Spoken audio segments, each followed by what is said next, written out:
우리는 간혹 나만 도와주는 사람이 없다라고 하소연하는 사람들이 있어요. 이러한 사람들 중에는 너무 답답하고 힘들어서 나만 도와주는 사람이 없다라고 하소연하기도 하죠. 그런데 나만 도와주는 사람이 없다라고 하는 사람들 중에 경계선 인격 장애를 겪는 사람들이 있습니다. 이 사람들이 어떠냐면, 그러니까 이 사람들이 어떤 증상을 나타내냐면 감정 조절이 안 되는 사람이에요. 그리고 대인 관계를 잘 못합니다. 그리고 자아상이 혼란스러워요. 나에 대한 이미지를 그리는데 그 이미지를 잘 못 그린단 말이에요. 그래서 이러한 어려움을 겪는 사람들을 역추적을 해봤습니다. 어떤 사람이 이러한 경계선 인격 장애를 겪냐 역추적을 해보니 예전에 부모로부터 분리되었던 사람, 그리고 사람으로부터 버림받았던 사람, 또는 학대를 받은 사람, 정서적이든 육신적이든 학대를 받은 사람들에게 이러한 현상들이 많이 일어난다는 거죠. 사람들 안에서도 사람들과 관계를 맺을 때 극단적으로 감정의 변화를 일으키는 사람이 있습니다. 또 관계가 조금 힘들면 그 관계를 끊어버리려고 하는 사람들이, 쉽게 끊어버리려고 하는 사람들이 있습니다. 이러한 사람들은 한번 의심을 해봐야 됩니다. 경계선 인격 장애가 아닌가 한번 의심을 해봐야 돼요. 우울증, 조울증, 공황장애 등등의 많은 정신질환을 앓고 있는 사람들이 경계선 인격 장애를 앓고 있습니다. 그 사람들이 자주 하는 말이 무엇인 줄 아십니까? 나를 도와주는 사람이 없다. 그 사람들은 스스로가 대인관계가 되지 않기 때문에 정서적으로 자기를 고립을 시켜요. 자기가 자신을 고립을 시켜요. 그렇다 보니까 어떤 일이 일어납니까? 주변에 사람이 없어지는 것은 당연한 거지 않습니까? 그렇게 정서적으로 고립당하고 고통을 겪으면서 공통적으로 하는 말이 무엇이냐면 사람들이 나를 도와주지 않는다. 많은 정서적인 장애가 있지만 흔하게 이런 장애는 일어날 수가 있다라고 이야기를 합니다. 우리 삶의 현장에서도 이런 일들이 종종 일어날 수가 있다는 거죠. 오늘 본문 말씀에 보시면 예루살렘 성 양문 옆에는 베세스다라는 못이 있습니다. 그 못에서는 천사가 한 번씩 못을 휘젓는데 그때 처음 들어가는 사람들은 다 낫는다 라고 오늘 말씀에 성경책은 기록하고 있습니다. 그래서 많은 병자들이 그 못 옆에 행각 5개가 있는데 거기 사람들이 다 진을 치고 앉아 있는 거예요. 오늘 3절 말씀에 보시면 어떤 사람들이 모여 있냐면 그 안에 많은 병자, 맹인, 다리 저는 사람, 혈기 많은 사람들이 다 누워 있다. 왜 누워 있습니까? 그 못이 한번 휘저을 때 먼저 들어가면 나으니까 나도 살아남으려고. 근데 참 안타까운 것이 뭐냐면 사람들이 그렇게 많은데 들어가는 사람 한 사람, 낫는 사람도 한 사람. 안타깝죠. 그럼에도 불구하고 그들은 왜 거기 죽치고 앉아 있습니까? 다른 방도가 없어요. 그리고 죽치고 앉아 있는 거예요. 그러한 곳에 예수님께서 찾아가십니다. 어떻게 보면 노숙자지 않습니까? 언제 그 물이 돌지 모르니까 거기에 노숙을 하고 있는 거예요. 노숙을 하고 있는 병자가 많은 그곳에 제대로 씻었겠습니까? 그 병자들 안에 예수님께서 찾아가십니다. 예수님께서 그곳에 왜 찾아가십니까? 그 사람들도 예수님에게는 귀한 영혼이었다. 살릴 영혼이었다. 그래서 예수님께서 찾아가십니다. 아무도 관심 없는 그 병자들한테, 특히 38년 된 병자에게 예수님께서 손수 찾아가셔서 먼저 말씀을 거십니다. 오늘 본문 말씀에서 어떻게 말씀을 걸었냐? 네가 낫고자 하느냐? 여러분, 최고의 의사 예수님께서 네가 낫고자 하느냐라고 물으십니다. 그러면 그 말을 들은 사람은 어떻게 반응해야 됩니까? 예, 주님, 저는 낫고 싶습니다. 주님, 낫게 해주십시오. 라고 이야기를 해야 됩니다. 이게 정상적인 답변이지 않습니까? 아니면 낫기 싫으면 저는 낫고 싶지 않습니다. 그냥 가십시오. 라고 이야기를 하든지. 그런데 분명히 행각에 모여 있었다라는 것은 못 주변에 있었다라는 것은 낫고 싶은 거지 않습니까? 낫고 싶습니다. 저를 고쳐 주십시오. 라고 이야기해야 돼. 정상이. 사람이 말을 했을 때 정상적인 답변이 와야 돼요. 근데 오늘 말씀은 정상적인 답변이 안 옵니다. 큰 범주 안에서는 크게 문제없는 말인데 정확하게 예수님께서 물었어요. 낫고 싶냐? 그러면 O 아니면 X지 않습니까? 낫고 싶습니다. 낫고 싶지 않습니다. 저는 이대로가 좋습니다. 그런 답변이 와야 되는데 이상한 답변이 옵니다. 7절 말씀이죠. 7절 말씀에 보시면 이런 말씀이 있습니다. 병자가 대답하여 주여 물이 움직일 때 나를 못에 넣어주는 사람이 없어 내가 가는 동안에 다른 사람이 먼저 내려가나이다. 어떻게 보면 이 말이 저는 낫고 싶은데 지금 못 낫고 있습니다. 이런 말이 되는데 정상적인 말이 아니에요. 뜯어서 보면 이렇죠. 물이 움직일 때에 나를 못에 넣어주는 사람이 없습니다. 원망하죠. 그리고 내가 가는 동안에 다른 사람이 먼저 내려가나이다. 그 말은 출발은 내가 먼저 했는데 다른 사람이 새치기해서 저 염치 없는 사람이 먼저 내려가서 낫습니다. 그 말은 무슨 말이에요? 지금 정신 상태가 온전치 않다. 우리가 추측해 보는데 이 사람이 관계에 단절된 상태에서 정서적인 고립을 당하는 고통을 엄청나게 심하게 겪었다. 그래서 나오는 경계선 인격 장애의 의심이 된다. 의심이 된다는 거죠. 경계선 인격 장애다라는 말이 아니라 경계선 인격 장애가 의심되는 사람이에요. 그렇게 원망 불평하면서도 못 떠나는 이유가 뭡니까? 그 자리를 못 떠나는 이유가 자기는 절대로 거기서 낫지 못합니다. 도와주는 사람도 없습니다. 다리 저는 사람도 있다 그랬죠. 다리 저는 사람도 그 사람보다 더 빨라요. 어떻게 보면 맹인도 더 빠를 수가 있습니다. 왜 그렇습니까? 맹인은 이제 눈이 안 보니까 눈치가 더 있겠죠. 사람들이 웅퉁웅퉁거립니다.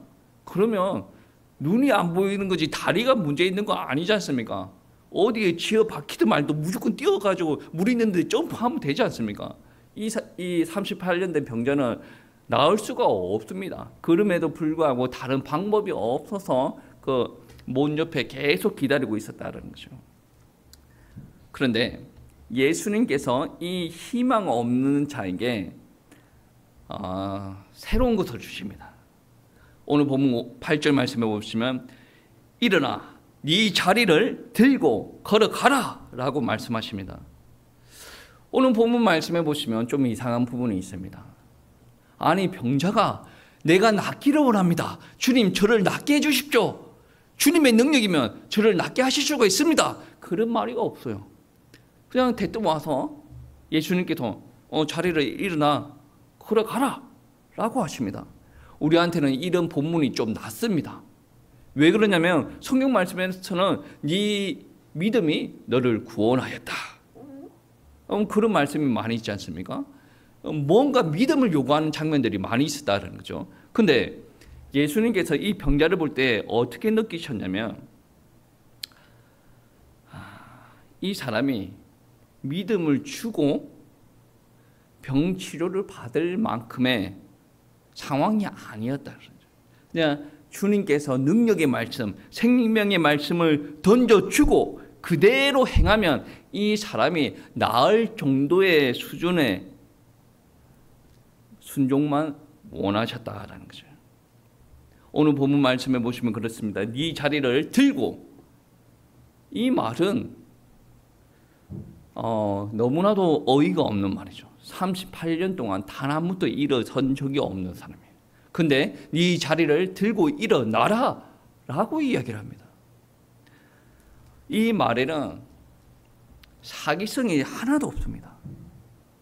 이 말에는 실패가 없는 하나님의 말씀 있는 그대로 전달한 겁니다. 그리고 걸어라 라고 이야기를 합니다. 그럼 몇 발짝 걷고 쓰러진다. 이러한 경우의 수도 단 1%도 없었다라는 거죠. 우리 예수님께서는 이 병자가 일어나 걸을 수 있는 상황을 다 만들어 주시고 일어나 걸어라 라고 합니다. 그 사람은 38년 동안 들어 누워 있었기 때문에 자기는 할 수 없을 거라고 생각할지는 모르겠지만 예수님께서는 그럴 수 있는 몸으로 다 만들어 놓으시고 일어나 걸어라 라고 말씀하십니다. 주님께서 이에게 요구하는 믿음은 무엇입니까? 그냥 주님께서 말씀하셨어요. 그 말씀이 로고스이신 예수님인지 그 누군지 몰라요. 이 말을 들었을 때는 몰랐어요. 근데 이 말을 듣고 믿고 순종하면 역사가 일어났다라는 거죠. 오늘 말씀에서도 정말로 하나님의 말씀이 전달되어지고 그 말씀을 신뢰하고 움직였더니 일어나는 일들이 벌어졌습니다. 얼마나 복된 일입니까? 치유는 즉시 일어났어요. 즉시 일어났어요.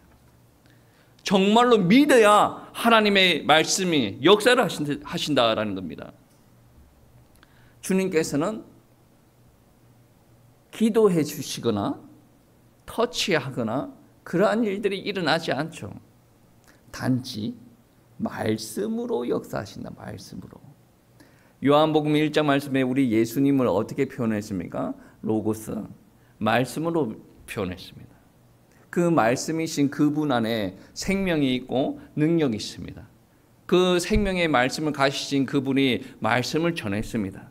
그 말씀이 전한 그 현장에 순종으로 하고 나아간다면 능력이 일어난다라는 말씀입니다. 여러분, 사람들은 38년 된 병자처럼 이렇게 고백을 합니다. 저를 도와줄 사람이 없습니다. 오늘 본문 말씀 보십시오. 도와주는 사람이 없으면 역사가 안 일어납니까? 물론 때에 따라서는 옆에 도와주는 사람이 있으면 하나님의 역사를 조금 더 쉽게 경험할 수가 있습니다. 이거는 하나님의 역사, 그 역사가 부족해서 그런 게 아니라 사람의 입장에서 그렇죠. 사람의 입장에서 하나님의 역사를 경험할 상황까지 가기에 조금 필요하다. 그런데 오늘 본문 말씀을 보시면 하나님의 말씀을 경험할 때 도와주는 사람은 없어도 됩니다. 뭐만 있으면 됩니까? 하나님의 말씀만 있으면 됩니다. 그 말씀을 믿고 그 말씀을 순종만 하면 된다는 거죠. 저와 여러분도 그렇습니다. 아무도 도와주는 사람이 없어. 그러면 역사는 안 일어납니다. 도와주는 사람이 없어도 우리에게는 하나님의 말씀이 있습니다. 그 말씀을 믿고 일어서시기를 바랍니다. 누구를 원망하고 있을 때가 아닙니다. 이러한 성격 장애에서 벗어나셔야 돼요. 내가 꽁 하고 있어요. 하나님의 역사를 전혀 인정하지 않고 꽁 하고 있어요. 하나님의 역사를 전혀 기대하지 않고 내가 내 자신 스스로가 정서적으로 고립을 시키는, 주변 사람들이 나를 공격해 고립을 시켜요. 옆에 친구도 나를 힘들게 하면 정서적으로 고립을 시켜요. 고립시키면 어떻게 합니까? 외로움이 따라오죠. 그러면 결과적으로 나타나는 말이 무엇입니까? 사람 필요 없어. 사람은 나를 도와주지 않아. 어떻게 바라보면 그거는 맞는 말이죠. 옆에 있는 사람들 도움 받으려고 여러분 옆에 사람들 둡니까? 아니죠. 옆에 사람들 두는 이유가 무엇입니까? 우리가 사람답게 되기 위해서, 서로 돕는 배필로 나아가기 위해서, 그 사람들을 복음 전하여서 하나님의 사람으로 만들기 위해서, 그리고 같이 하나님의 일을 하기 위해서 옆에 사람이 필요한 거예요. 그런데 사람한테 베풀어 봤더니 아무 도움이 안 되더라. 이 정서적으로 고립이 된 상태예요. 그리고 정서적으로 많은 어려움을 겪고 있는 상황이에요. 이러한 상황 가운데 하나님께서 주시는 풍성한 은혜가 없으면 이 사람은 정신 질환이 걸릴 수가 있대요. 정신 질환이라고 해서 헛소리하고 돌아다니고 단순히 그런 질환이 아니라 건강한 인격 상태가 되지 않는다는 거죠. 건강한 인격 상태가 되지 않으면 정상적인 말을 하더라도 정상적으로 반응하지 못해. 좋은 뜻으로 조언을 해도 계속 날이 서가지고 사람을 공격합니다. 오늘 말씀에서도 예수님께서 좋은 뜻으로 네가 낫고자 하느냐라고 물어봤더니 사람들이 도와주지 않습니다. 내가 먼저 움직였는데 옆에 사람들이 차차차 치고 나가가지고 그 사람이 먼저 들어갑니다. 이게 뭐예요? 너무 정서도 복잡해요. 머리도 복잡합니다. 예수님의 말씀은 어떻습니까? 아주 간단한, 아주 단순한 예수님의 말이었다라는 것을 우리가 알 수 있죠. 낫고자 하느냐? 일어나 걸어라. 간단한 거예요. 왜 간단합니까? 원래 말이 많은 사람들은 사기치려고 말이 많아요. 예수님의 말씀에서는 단 1%의 거짓도 없습니다. 예수님은 그러한 말씀 가운데 확신을 가지고 전합니다. 왜? 100% 그러한 일들이 일어날 거니까. 네가 일어나 그러면 걸어질 거니까. 네 믿음이 잘못됐다 그런 말도 필요 없습니다. 그러한 역사가 일어날 거니까. 말씀이신 그분이, 하나님이신 그분이 말씀하십니다. 절대로 역사가 안 일어날 수가 없다라는 말씀입니다. 여러분, 우리 자체가 성격 장애에서 벗어나야 돼요. 하나님께서 아무리 말씀하셔도 성격 장애에 딱 들어가 있으면 오늘 38년 된 병자처럼 어떻습니까? 하나님께서 예전에 말씀하셨잖아요. 역사 안 일어나던데요. 기도했는데 응답이 안 오던데요. 하나님, 내가 얼마나 하나님 앞에 그렇게 이 성격이 뒤틀어져 가지고 온전히 받아들이지 못하는 거예요. 내 생각대로 안 될 뿐이지 하나님께서는 온전하게 우리를 이끌고 가시고 있다는 거죠. 여러분, 바로 애굽에 노예로 끌려갔던 요셉 한번 보세요. 요셉도 자기 생각대로 인생에 풀려지지 않았습니다. 자기는 아버지와 같이 있고 싶었는데 노예로 끌려갔어요. 노예로 잘 있다가 감옥으로 끌려갔어요. 감옥에 있기 싫었어요. 왜 그러냐? 여러분 아시지 않습니까? 감옥에서 나가는 관원한테 뭐라고 합니까? 자기를 기억해 달라고 그러죠. 나가고 싶었어요. 근데 성경은 어떻게 표현합니까? 형통하였다. 하나님께서는 온전한 길로 이끌고 계셨다. 왜? 총리되어야 되니까. 요셉은 나중에 그런 것이 다 인정되어지고 나서 어떻게 합니까? 하나님께서 하셨다. 우리도 마찬가지예요. 하나님께서는 하나님의 뜻으로 인도하시고 계시는데 어떻게 반응합니까? 안 되잖아요. 왜 그러십니까? 하나님. 성격이 뒤틀어져 가지고. 안 그래도 우리의 죄성 때문에 성격이 뒤틀어져 있는데 자꾸 고립을 시켜요. 옆에 사람들과의 관계에서도 정서적으로 고립을 시킵니다. 더 나아가서 어떤 일들을 저지릅니까? 하나님과의 관계에서 고립을 시켜요. 하나님으로부터 계속 공급이 있어야 됨에도 불구하고 하나님은 안 되지 않습니까? 고립을 딱 시켜요. 그러면 어떻게 됩니까? 정신병자처럼 행동을 하시죠. 귀신 들린 사람처럼 돌아다닌다라는 개념이 아니에요. 온전한 말을 전하더라도 그 온전한 말에 숨겨진 다른 의도가 있을 거야. 나를 저렇게 도와줄 리가 없어. 뭔가 자기를 위해서 저런 말을 하겠지. 사람이 뒤틀어져가지고 그렇게밖에 받아들일 수가 없다는 거죠. 분명한 것은 하나님의 말씀은 빛이십니다. 우리의 어둠을 걷어낼 수가 있습니다. 그리고 능력입니다. 병들었던 우리의 정서와 우리의 육신을 살릴 수 있는 능력의 말씀이고 또 하나님의 말씀은 축복의 말씀입니다. 38년 된 병자나 우리에게 필요한 믿음이 무엇입니까?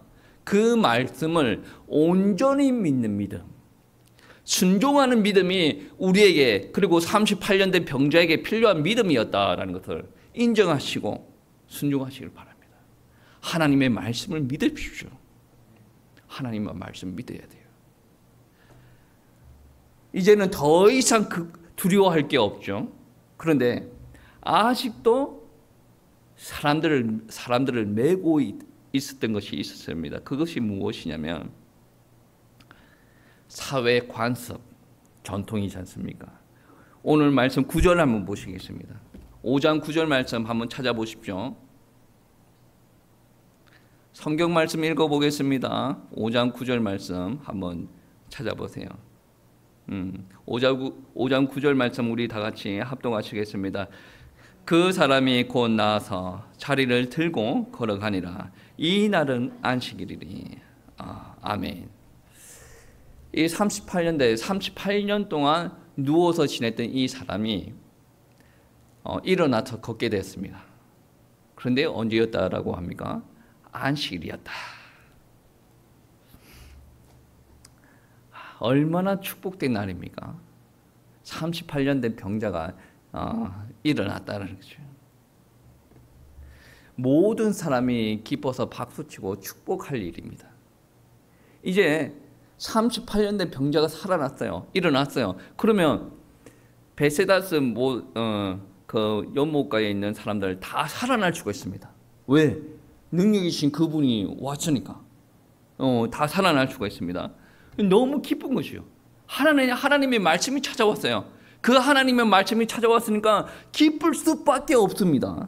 그런데 이 축복의 날이 하필이면 안식일입니다. 안식일은 어떤 날입니까? 하나님을 예배하기 위한 날이에요. 은혜 받는 날에 은혜 받는 것에 집중하는 날인데 이것이 율법으로 그리고 유대인의 전통으로 매기 시작하면서 어떠한 일들이 일어났냐면 안식일은 아무것도 하지 않는 날. 그러니까 안식일은 다른 일을 하면 안 됩니다. 다른 일을 하면 안식일을 범하는 거죠. 오늘 말씀을 보시면 그런 말씀이 있습니다. 이 38년 된 병자가 자기가 누웠던 자리를 들고 걸어갑니다. 옆에 있던 사람들이 물어봅니다. 안식일인데 네가 뭐 들고 걸어가냐? 그런 이야기 하죠. 이 안식일을 범하는 거예요. 여러분도 오늘 아침에 예배 드리려고 교회 왔지 않습니까? 오면서 뭔가를 막 바리바리 싸들고 왔어요. 안식일인데? 주님의 날인데?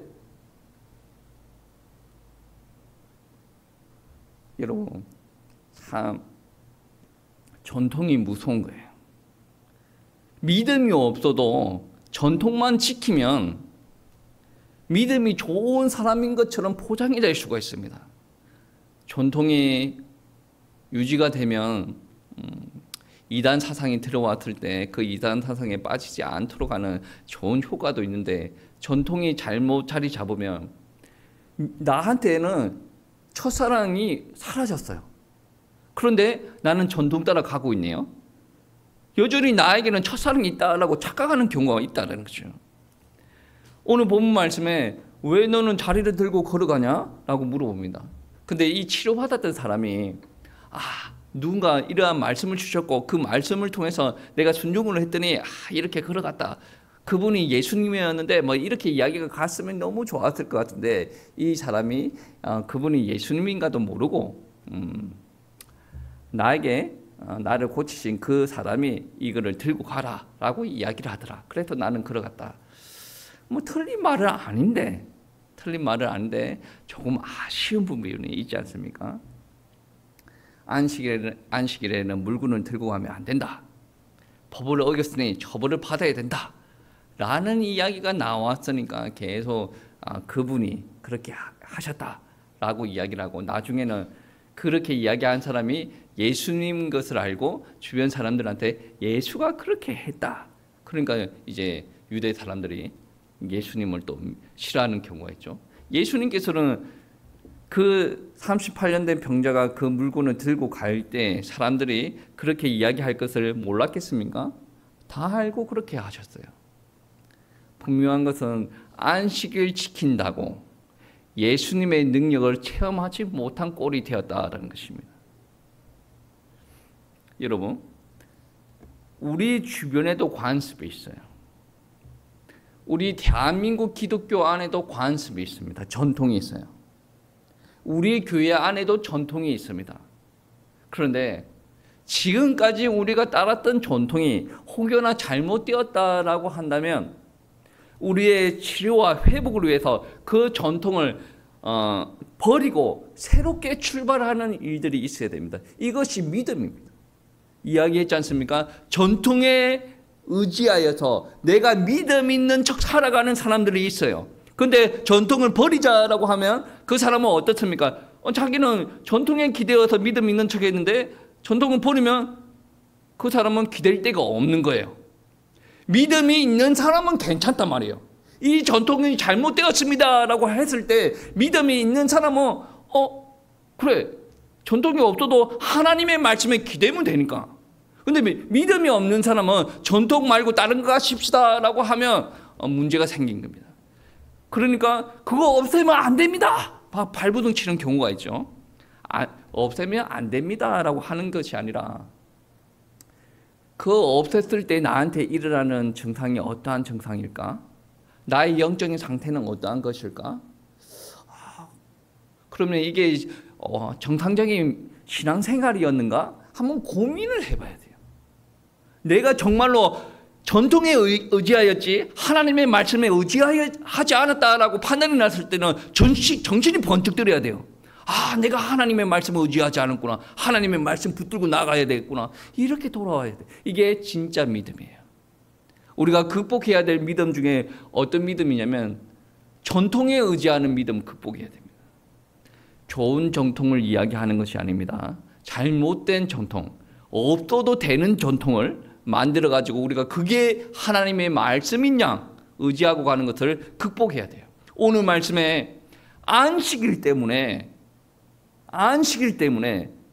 38년 된 병자를 살리신 그 분의 능력을 다시 체험하지 못하였다는 거죠.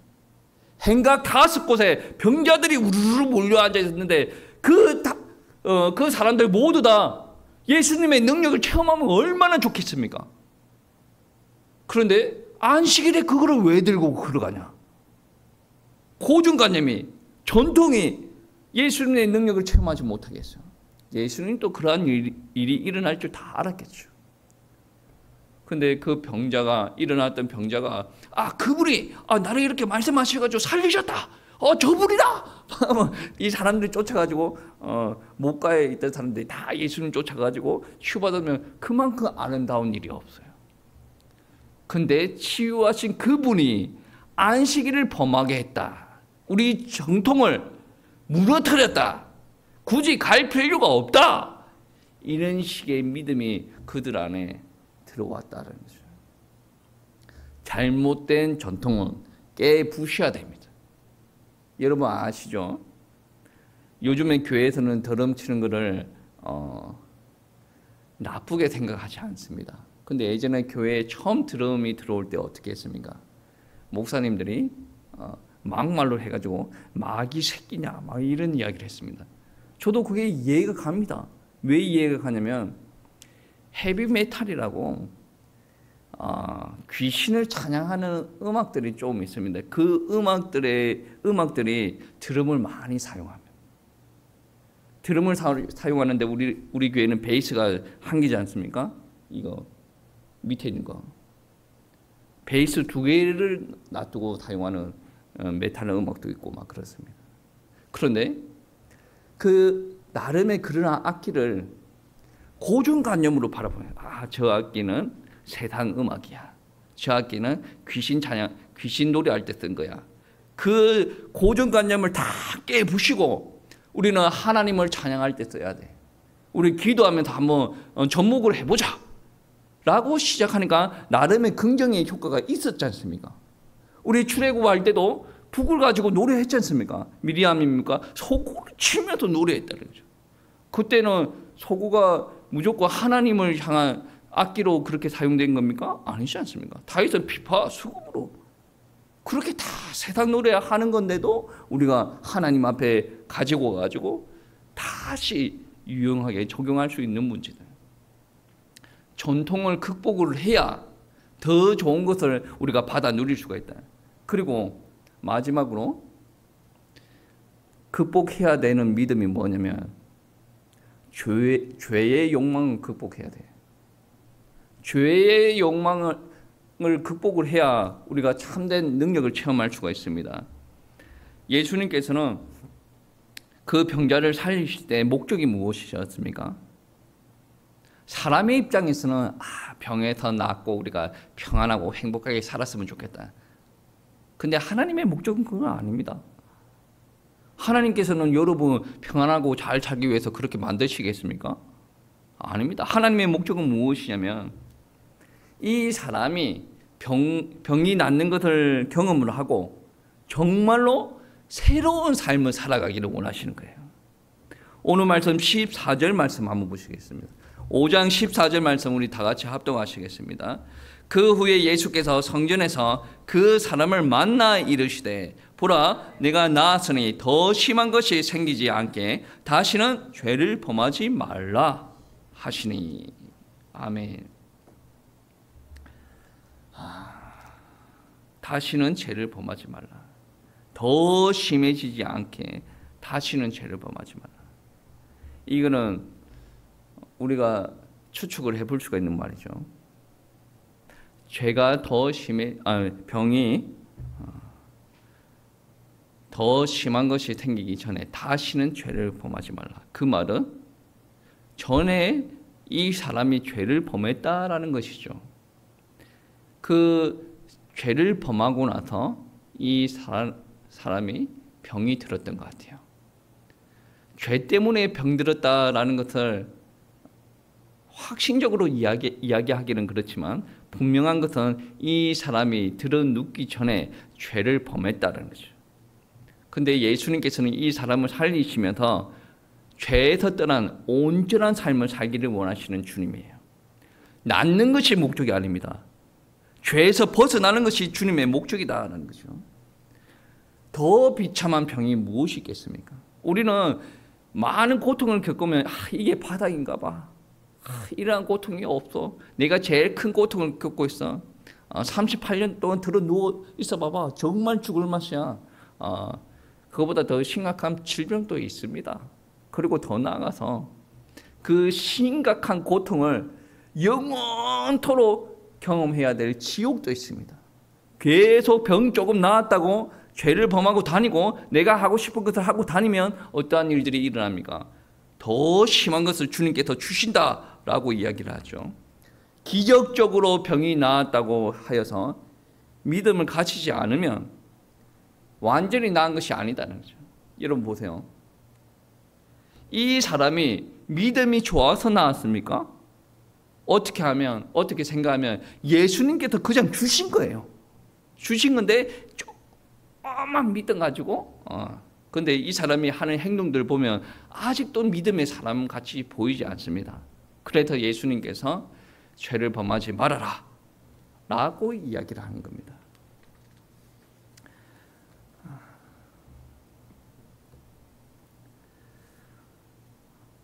여러분 38년 된 병자를 보고도 목가에 있는 병자들은 아직도 깨달음이 없습니다. 여전히 물이 움직이는 것들을 기대를 하고 있죠. 고통 속에 있어도 깨닫지 못합니다. 이게 은혜 받지 못한 사람들의 특징이에요. 우리 주변에 전도할 때도 그렇죠. 그렇게 힘든 상황에 있음에도 불구하고 하나님을 안 믿으려고 그래요. 심각한 질병에 빠져 있음에도 불구하고 하나님을 안 믿으려고 해요. 하나님 믿으면 이거 해야 되잖아, 저거 해야 되잖아. 그럴 바에는 나는 이렇게 고통 속에 있을 거다. 은혜를 못 받은 사람이에요. 그들이 잡고 있는 전통, 그들이 잡고 있는 죄 때문에 그들은 깨달음이 없습니다. 고통 속에서 겸손이 없습니다. 그것만 내려놔도 38년 된 병자를 고치신 우리 주님의 능력을 체험할 수도 있을 것인데 그 죄와 전통이 주님을 바라보지 못하게 하였다는 거죠. 우리는 하나님께서 치료하시는 것을 경험을 하고 하나님의 영광을 위해서 살기 위해서 결심해야 됩니다. 어떤 사람들 중에 그런 사람들이 있죠. 하나님의 은혜를 체험하고서도 옛날이 좋았는데 예전에 술 마시고 돌아다니는 거 좋았는데, 노래방 가고 막 춤추고 여행 다니는 거 좋았는데, 교회 다니니까 이게 참 아쉽다. 이게 은혜를 어설프게 받은 사람이에요. 정말로 그러한 행동들이 똘똘똘 뭉쳐가지고 나한테 얼마나 심각한 영적인 질병과 육신적인 질병이 왔던 것을 아는 사람, 우리 가문의 저주가 얼마나 크게 덮여졌다라는 것을 아는 사람은 죄의 모습을 보고 증오를 합니다. 내가 그러한 행동들 때문에 하나님의 은혜가 끊어졌고 사탄이 나를 그냥 놀이개처럼 가지고 놀았다. 그러니까 죄를 증오를 하는 거예요. 이게 정상적인 인격을 가지고 있는 사람이에요. 경계선 인격 장애는 정상적인 인격이 안 되는 사람이에요. 정상적인 인격, 건강한 인격을 가지고 있는 사람은 어떻습니까? 하나님께서 주시는 답이 진짜 답이야. 하나님의 뜻이 나를 살리는 것이야. 정상적인 인격이 회복이 되어요. 하나님께서 나에게 명령하듯이 이야기합니다. 왜 그렇게 명령하듯이 이야기할까? 나를 무시하는가? 무시하는 게 아니고 그렇게만 해야 내가 살아나니까 그렇게 말씀하시는 거예요. 은혜가 안 되는 사람들의 특징이 무엇입니까? 왜 그렇게 나를 명령하십니까? 성경책에 명령하는 게 있지 않습니까? 왜 하나님 그렇게 인격적으로 반응하지 않으십니까? 하나님만큼 인격적이신 분이 없습니다. 여러분, 세상에 여러분 죽을 때까지 많은 종자의 인간들을 한번 만나보십시오. 하나님만큼 인격적인 분이 없습니다. 하나님만큼 기다려주고 하나님만큼 사랑해주고 하나님만큼 여러분에게 필요한 모든 것을 제공해주는 분이 없다는 거죠. 근데 나의 인격이 뒤틀어져 있으니까 하나님의 말씀이 온전히 받아들여지지 않는 거죠. 왜 하나님은 이방인들과 결혼 못하게 합니까? 뒤틀어져 있으니까. 뒤틀어져 있으니까 이방인과 결혼하는 것을 좋아한다는 거죠. 왜 하나님은 안식일을 꼭 지키라고 하십니까? 뒤틀어져 있으니까 그렇게 하기 싫은 거죠. 죄의 본성들이 계속 올라오는 거죠. 여러분, 그러면 눈치를 채야 됩니다. 나는 지금 인격에 문제가 있구나. 믿음에 문제가 있구나. 나의 영의 혼에 문제가 있구나. 생각을 하셔야 돼요. 우리가 뭔가 상황이 좋지 않으면 남이 나를 도와주지 않아서 그래. 주변 사람들이 문제야. 그렇게 말하기 이전에 우리 자신들을 한번 돌아보십시오. 자신들을 한번 돌아보시면서 내가 정말 하나님의 말씀을 믿었던가? 하나님의 말씀을 믿으면 하나님의 말씀대로 살아갑니다. 그리고 내가 정통에 기대어서 안일 하지는 않았던가? 우리 교회는 이것만 하지 않습니까? 그렇게만 살아가면 믿음 좋은 것처럼 느껴집니다. 감사절기고 교회력에 따라서 예배도 잘 드리고 우리가 이렇게 헌신하고 그러면 나는 믿음 좋은 사람이 아닙니까? 그러면서 그 전통을 하나 더 늘리려고 하면 힘들어하고. 왜 힘들어하겠습니까? 믿음이 없는데 전통을 따라가려고 해서 그렇죠. 그 전통에 기대어서 안일한 신앙생활을 하고 있지 않은지, 그리고 우리가 죄를 범하면서 하나님의 능력을 발로 뻥 차고 있지는 않은지 점검이 일어나야 됩니다. 왜 나를 도와주지 않습니까? 사람들이 왜 나를 도와주지 않고 나를 무시합니까? 하나님 왜 나를 도와주지 않고 나를 버려두십니까? 점검하셔야 됩니다. 인격 장애. 인격 장애. 목사님 완벽합니까? 저는 인격 장애 덩어리입니다. 우리 가족들이 더 잘할 거예요. 저는 인격에 장애 있습니다. 그래서 하나님 앞에 늘 기도합니다. 이게 인정이 되어야 기도가 될 겁니다. 우리가 우리의 잘못된 모습을 인정을 하고 나가면 하나님께서 능력의 하나님으로 우리에게 오실 겁니다. 그것을 체험해야 주변에 죽어가는 많은 사람들을 살릴 겁니다. 38년 된 병자는 자기가 회복되고 나서 여전히 전통과 죄에서 크게 벗어나지 못했기 때문에 주변 사람들한테 예수님을 천도를 못했어요. 여전히 그 목가에서 기다리고 있었죠. 우리는 정말로 주님의 말씀을 의지하고 전통에서 벗어나서 주님의 능력을 체험해야 돼요. 그래야 주변에 죽어가는 사람들의 모습이 보인다라는 거죠. 말씀이 키포인트입니다. 말씀을 의지하셔야 우리들 안에 부흥의 역사가 살아나는 역사가 일어날 겁니다. 정말로 우리가 먼저 살아나고 주변의 사람들을 살리는 역사가 일어날 수 있도록 그 부흥의 주역들이 우리가 될 수 있도록 간절히 하나님 앞에 기도하시고 쓰임 받기를 축복합니다.